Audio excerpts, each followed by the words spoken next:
Some families don't destroy you loudly. They do it quietly, over decades. One comment at dinner, one comparison you were never supposed to notice, one version of you repeated so many times that eventually everyone starts believing it, including you. Tonight's story is about a woman who spent 36 years thinking she was the difficult daughter, until one hidden room inside her parents' house exposed a family secret nobody was ever supposed to find. A locked cabinet, 27 years of hidden letters, and the horrifying realization that the person who raised her had been trying to erase someone else from her all along. This is a story about mothers and daughters, about inherited grief, about the roles families assign children before they're old enough to fight back, and about what happens when the quiet daughter finally learns the truth. So dim the lights, put your headphones on, and let's begin. My name is Elise Mercer, and I was 36 years old the night my mother called my daughter temporary. Not angrily, carefully, like she'd rehearsed it. It happened during my sister Claire's adoption celebration.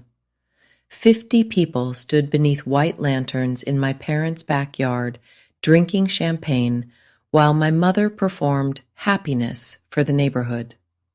At the center of everything stood Claire, holding her new baby, and beside the dessert table stood me, holding my 4-year-old daughter's hand. My mother bent toward Lily with a soft smile and said, "Well, sweetheart, families change. Some people are permanent, some people are temporary." Lily looked up at her. "Am I temporary?" My mother straightened immediately. "Not if your mommy behaves herself." A few people laughed, small, uncomfortable laughs, the kind people make when they sense cruelty but don't want to interrupt the evening by admitting it exists. I looked across the yard at my husband, Noah. He had stopped moving, one hand still resting on a folding chair.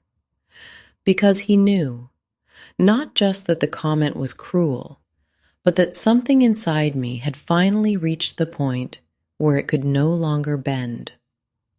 3 days later, my sister found a locked cabinet hidden behind a wall in my parents' basement. Inside were 27 years of unopened letters addressed to me, and a birth certificate with my name crossed out. By Christmas, my daughter would ask me the question that changed the way I understood my entire childhood. "Mommy," she whispered while decorating cookies beside me, "why was Grandma always scared of you?" That's the story. Welcome back to Calm Drama Stories, where quiet people stop apologizing for existing, and where the truth usually survives longer than the family story built to bury it. I restore historical documents for the State Archive, marriage certificates, military records, flood-damaged court files. I spend my life preserving fragile things people almost lost. My mother hated my job. Not openly. Open dislike requires honesty. Instead, she described it dismissively. "Elise works with old papers." Claire, meanwhile, was a pediatric surgeon. Brilliant, elegant, successful. In our family, Claire was the future. I was maintenance. The daughter who remembered birthdays. The daughter who cleaned up after holidays. The daughter who drove people home from hospitals while everyone praised Claire. Invisible daughters become infrastructure. People only notice us when something stops working. My mother, Vivian, controlled emotional atmosphere like a conductor controls music. Tiny corrections, raised eyebrows, strategic silence. By age 10, I could identify her moods from the sound of her shoes in the hallway. Children raised around volatility become anthropologists. We study tone for survival. No one noticed my family dynamic years before I admitted it existed. "She competes with you," he said once after Thanksgiving. I laughed. "My mother?" "Yes."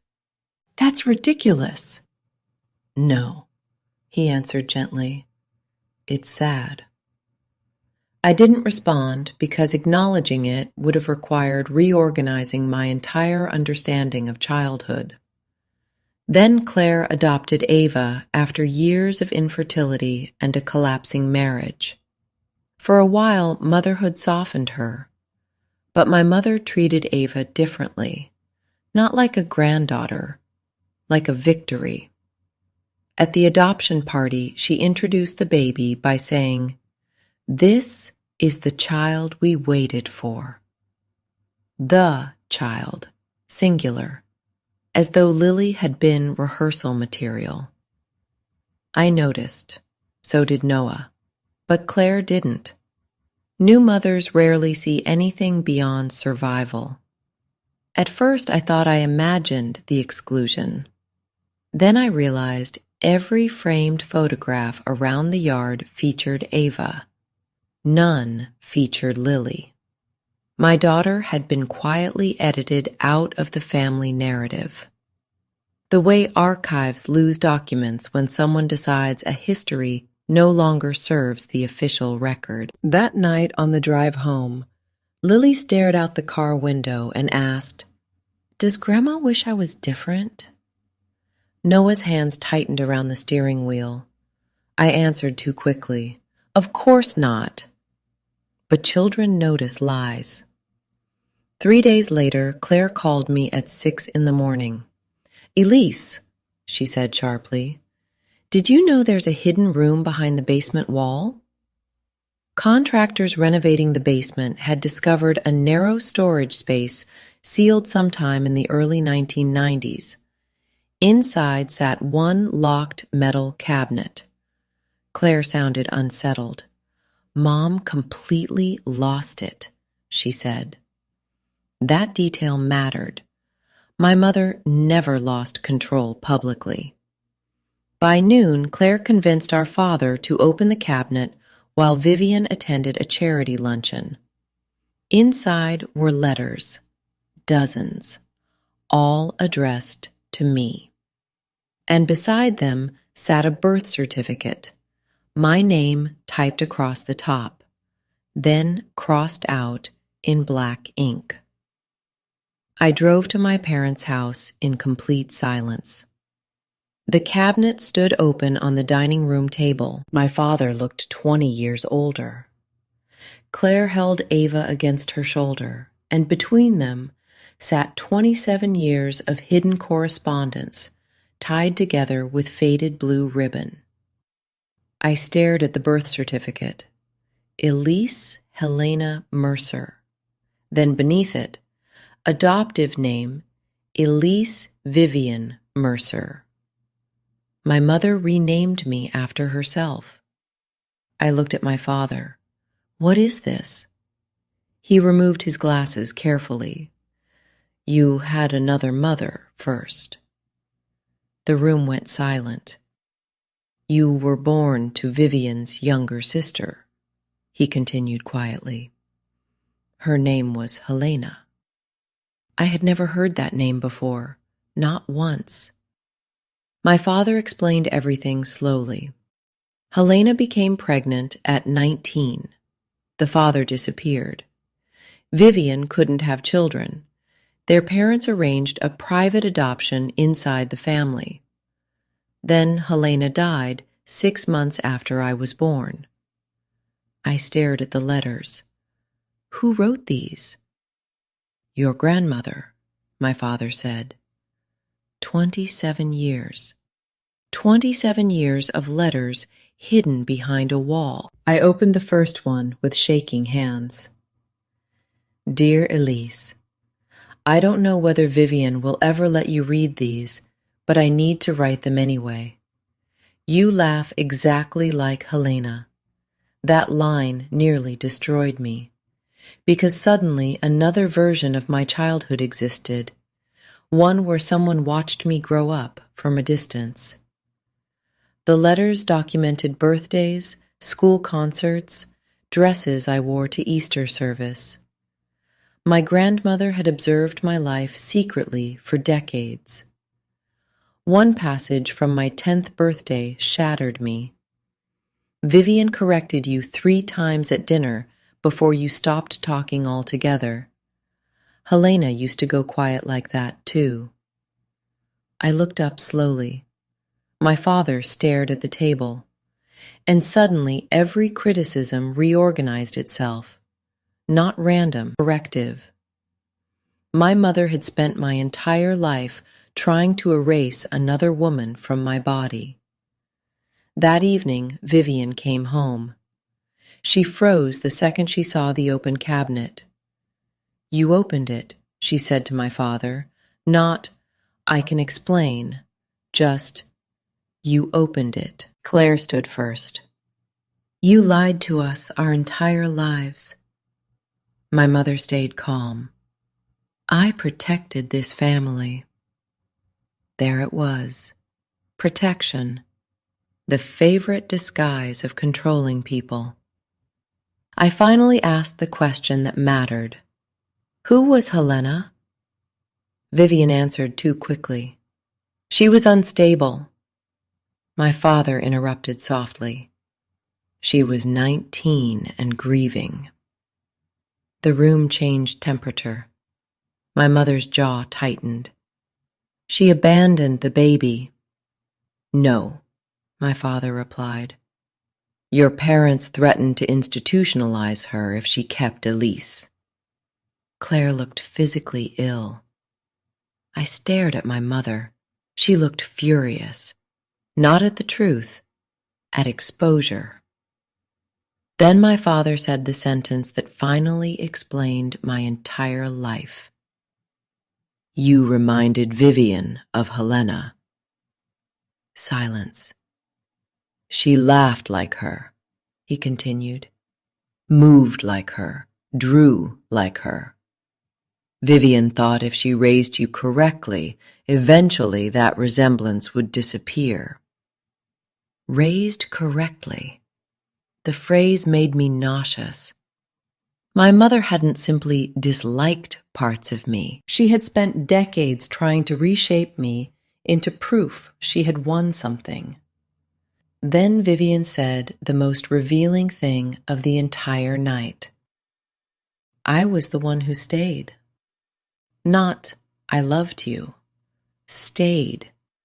Like endurance itself deserved worship. That's when I understood. Vivian never saw motherhood as relationship. She saw it as possession. I took the letters home that night. Noah waited awake in the kitchen. I sat down beside him and finally cried. Not dramatically, exhaustedly. I think my mother spent 36 years trying to turn me into someone she could tolerate, I whispered. Noah held me tighter. The next weeks changed everything. Claire began calling constantly, not polished conversations, real ones. She admitted how terrified she'd always been of disappointing our mother, how Vivian once ignored her for 2 weeks after she got a B in chemistry. Golden children survive by believing the system is justified. The moment they realize it isn't, the entire emotional structure collapses. My father started bringing me old photographs, stories about Helena. She painted birds on your nursery wall, he told me once quietly. What kind? Swallows. I stared at him. Because Noah had painted swallows in Lily's room before she was born. Patterns. Families are full of them, some biological, some emotional. Then came Thanksgiving. Vivian invited everyone as though nothing had happened. No apology, no mention of the letters. At dinner, Lily looked toward my mother while coloring quietly and asked, "Grandma, why didn't you tell Mommy she had another mommy?" Forks stopped, wine glasses lowered. My mother smiled tightly. "Some things are complicated for adults." Lily thought about this seriously, then answered, "You made Mommy cry." That did it. Not screaming. A child stating emotional truth plainly at the dinner table. My mother immediately redirected. "Elise, you've discussed inappropriate things in front of your daughter." There it was. Not, "I hurt her," but, "You reacted incorrectly." Something inside me finally settled. Not exploded. Settled. I looked at Vivian across the candlelit table, then answered calmly. Lily simply notices when someone is trying to make another person feel small. My mother stood abruptly. "You have no idea what sacrifices I made for this family." Again, sacrifice. Control framed as martyrdom. I looked at her carefully. "I believe you loved me the best way you knew how," I said softly. She almost looked relieved. Then I continued, "But your best hurt people." The room went completely silent, because accountability spoken quietly is far more frightening than shouting. After Thanksgiving, Vivian stopped calling. Meanwhile, Claire changed. Therapy, boundaries, honesty. One night, while folding baby clothes, she admitted, "When Ava cries, sometimes I hear Mom's voice in my head telling me I'm doing everything wrong." There it was, the real inheritance, not genetics, fear. Then my grandmother died, the one who wrote the letters. At the funeral, Vivian approached me for the first time in months. "She loved you very much," she whispered. "Yes," I answered, "she did." My mother stared toward the casket, then finally admitted something honest. She loved Helena more. Suddenly I saw her differently, not just cruel, a grieving woman who lost her sister and spent decades terrified the child she adopted would eventually resemble the woman she couldn't save. Understanding someone doesn't erase damage, but it changes texture. Then Lily ran into the funeral home carrying a drawing. 3 women holding hands beneath birds. One labeled Mommy, one labeled Me, one labeled Other Mommy. Children create emotional truth instinctively. Vivian stared at the drawing for a very long time, then whispered, "Did you tell her about Helena?" "Yes." "She's too young." "No," I said softly. "She's young enough to learn the truth without shame attached to it." That was the moment I realized something enormous. I no longer needed my mother to agree with me in order to trust myself. That's adulthood for daughters from families like mine. Not independence, internal permission. The following summer, Claire hosted a joint birthday party for Ava and Lily. No assigned seating, no curated photographs, just children running through sprinklers while adults drank lemonade on folding chairs. At one point, Claire watched the girls chase lightning bugs through the yard and whispered, "We're going to do this differently." Not a question, a promise. Vivian didn't attend, but halfway through the evening, a package arrived. Inside sat an old photograph. Helena laughing while holding infant me against her shoulder. On the back, in my mother's handwriting, were 7 words. She loved you exactly as you were. No apology. Just 7 words from a woman who had spent nearly 4 decades trying not to admit them. That winter, Lily asked me the question that completed the entire story. We were decorating cookies while snow fell softly outside when she looked up and asked, "Mommy, why was Grandma always scared of you?" I stopped moving, because that possibility had never occurred to me. I'd spent my whole life believing I feared Vivian, but maybe my mother had always feared resemblance, feared losing control, feared the daughter she tried to reshape would eventually remember she belonged to herself first. I looked at Lily carefully, then answered the only honest way I could. Because sometimes people get scared when they can't change someone into who they expected. Lily nodded thoughtfully. "Good," she said, then went back to decorating cookies. That's my story. One hidden room, 27 years of letters, and the quiet, terrifying realization that some families don't pass down love. They pass down unfinished grief until somebody finally decides to tell the truth out loud.